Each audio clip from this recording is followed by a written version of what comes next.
So we can determine what is E3. So E3 is equals to E1 plus E2. So always remember to put the arrows at the top because they are vectors. So we can determine what is our E1, this is E3, and determine what is our E2. So we need to be a little bit careful when determining what is our E1 and what is our E2. Remember, E1 is at some point at angle theta, E2 angle theta, which means it has both x and y component. So we need to determine what is our E1 and what is our E2. So let's look at E1. So E1 is down, and we have x component and a y component.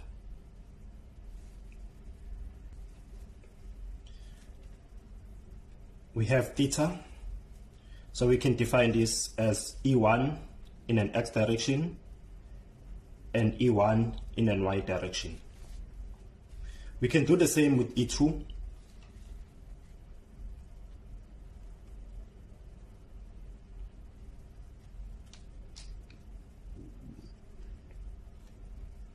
We have E2 in the y direction, we have E2 in an x direction, and of course this is our E2. So E1 is equals to E1 in the x direction plus E1 in a y direction. Similarly, we have E2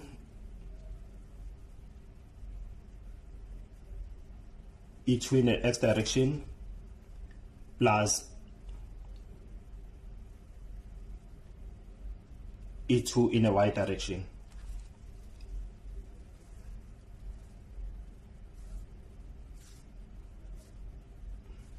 So we can add the unit vectors. So this is going to be E, the magnitude of 1x in an I direction, plus the magnitude of 1 in a y in an j direction. Same as here, we have the magnitude of 2x in an I direction plus the magnitude of 2y in a j direction.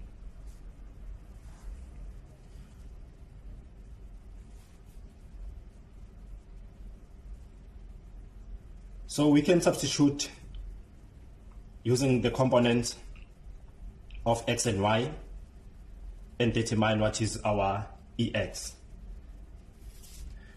So it's going to be E1, the cos of theta, minus E1, the sine of theta in a j direction. This one is in an I direction.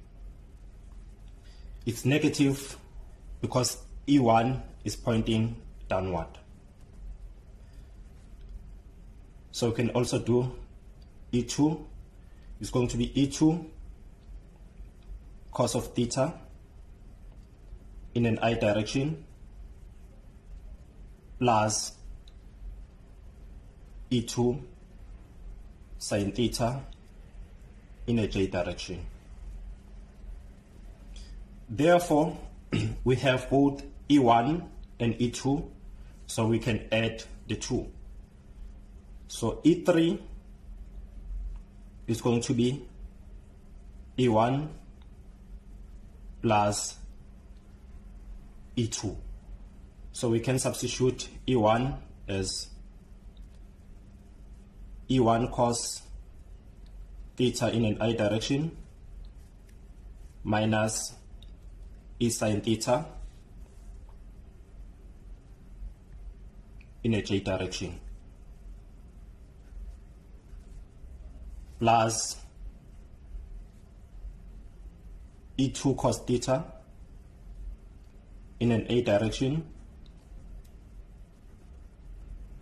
plus E2 sin theta in a J head direction. So by symmetry,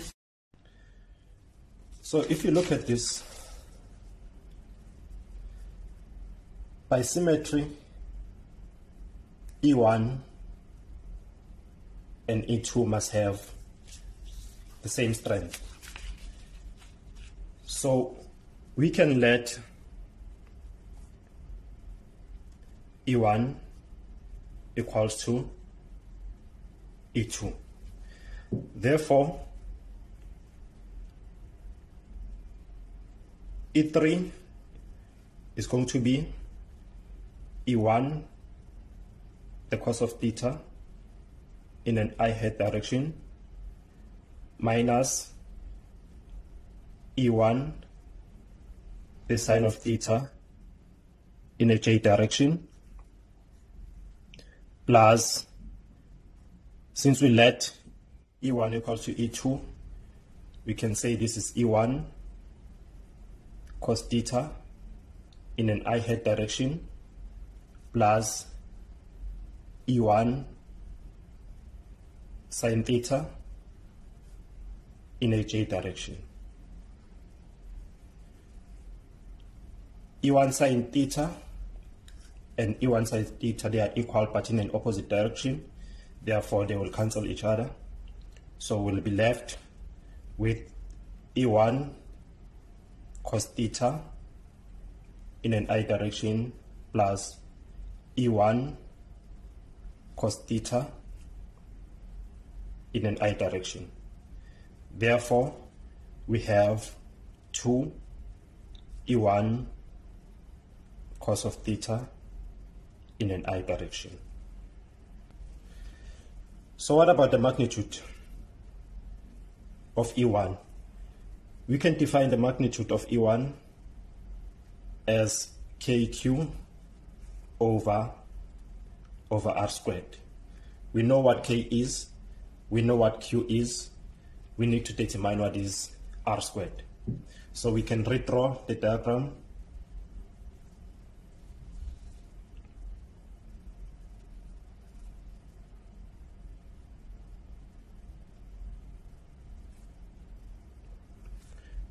This is our Q.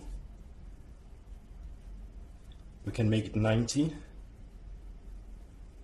And this is E1. So if it's 90 degrees, angle theta here should be equal with this theta. Therefore, we can determine what is our R if this is L and L.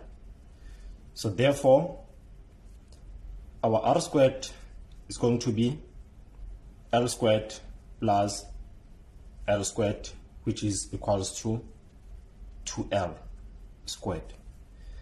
Therefore, E1 is going to be KQ over 2L squared. So we substitute in our initial equation. So we have our E3 equals to 2KQ over 2L squared, the cos of theta in an I head direction. So we also have a missing variable, which is theta, but we can easily determine what is theta from the diagram. If this one is 90, this one is 45, this one will be 45. So theta is equal to 45 degrees. Therefore, the cos of 45 is equals to 1 over root 2. So we can substitute here. 2 and 2 can go. So we have Q over L squared, the cos of 45. So this is going to be KQ over the square root of 2 L squared. And this is nothing but the resultant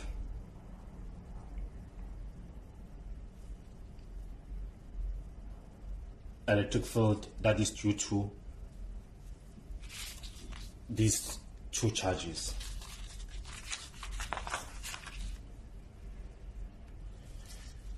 Now let's complicate things a little bit. Let's think about a hydrogen atom. It has a positive charge. It has a negative charge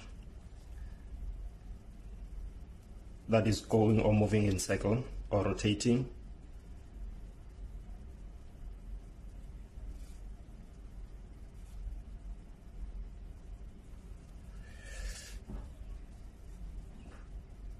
It has a constant v or speed.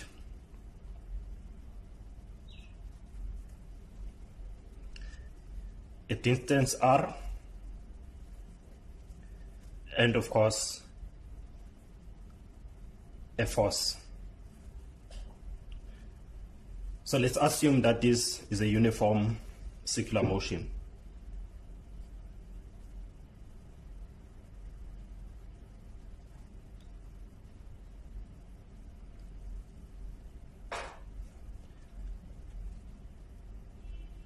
Let R be equals to 0.5 angstrom. And we want to determine or to find the acceleration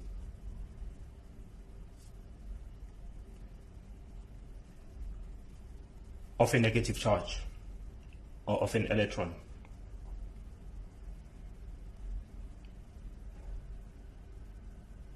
So if it's moving in a cycle, remember it's a centripetal acceleration.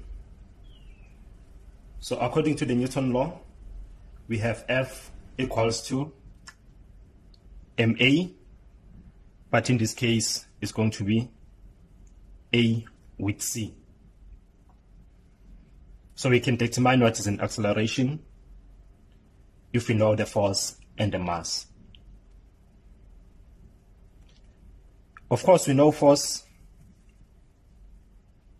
equals to K QQ over R squared, and that is going to be MAC. So what is our A? Make A the subject of the formula.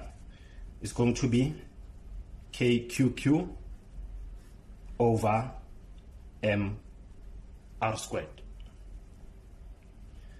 So we know what K is, we know what Q of an electron is, we know the mass, we know R. So just think about, you have a positive and negative. So which mass are you going to use? So in this case, we're going to use a mass of an electron, because it's an electron that is moving around. So we can calculate easily. So this is 8.9 times 10 exponent 9. We have 1.6 times 10 exponent minus 19 times 1.6 times 10 exponent minus 19. So we can look at the mass of an electron.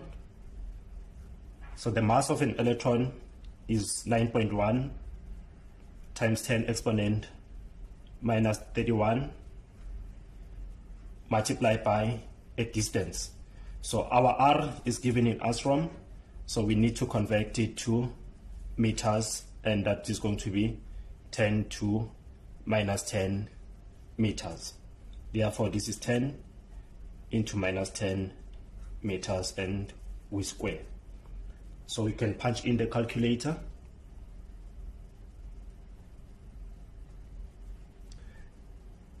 And I get 1 times 10 exponent 23 meters per second squared. The negative sign just tells you about the direction. So we can also calculate the speed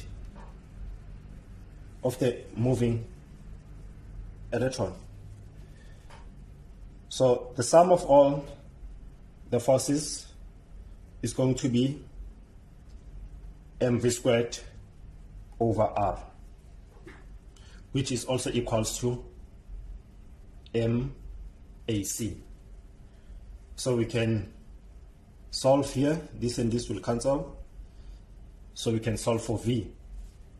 So AC is going to be V squared over R, and we can solve for V. So V is equal to transpose AC R and the square root. So we can substitute. We know our A, it's 1 times 10 exponent to 3. Remember, the negative sign is just the indication of the direction, times R, which is